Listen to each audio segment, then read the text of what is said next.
500 years ago, there were people on both sides of the Atlantic Ocean, but neither knew about the other. On the western side, our side, the people had reddish-brown skins and lived in huts or wigwams. On the eastern side, in Europe, the people were white-skinned. They had learned how to build houses and large sailing ships, but they still didn't know much about the rest of the world. In fact, most of them believed the Earth was flat. Then one day, a map maker named Christopher Columbus had an idea. Do you know what?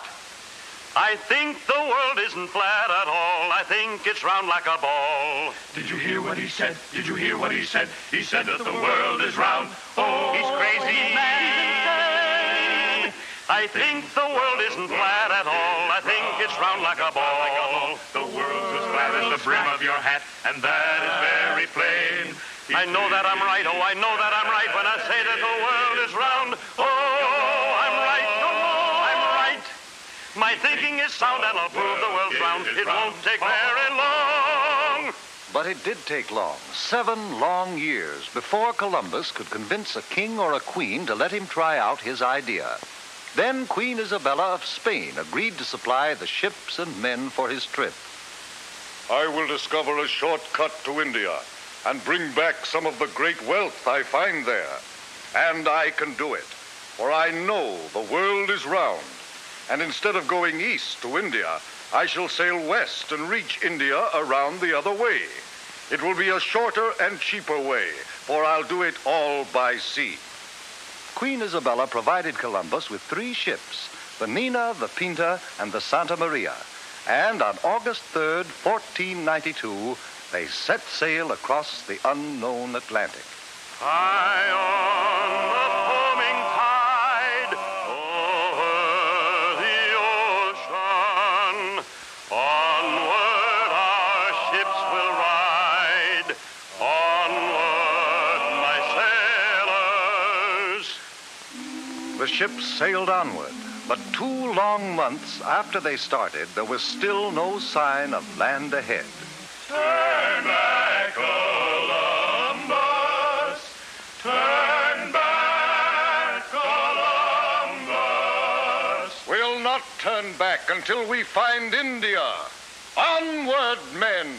By October 10th, the sailors and the crew were ready to take matters into their own hands. If Columbus won't do as we ask, we'll put him in chains. And we'll turn the ships around ourselves. Wait, have you heard?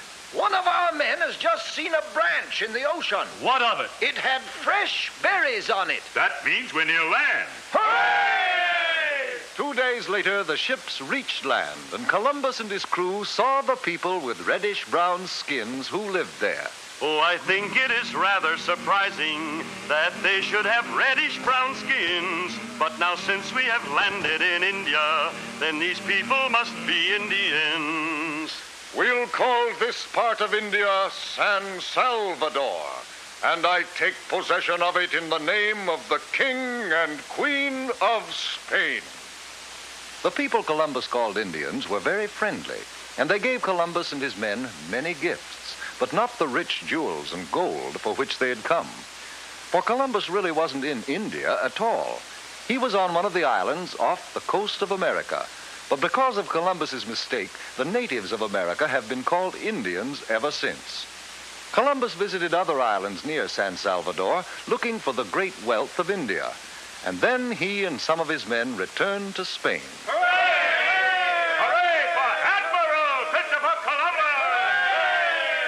Columbus had no trouble getting ships and men for his second voyage, but he still hadn't the slightest idea that he was headed for the vast continent of America, and that he would have had to cross it and sail over the Pacific Ocean before he could reach India by traveling west. The men of Europe were no longer afraid of the ocean. Columbus made 2 more voyages, and other explorers followed.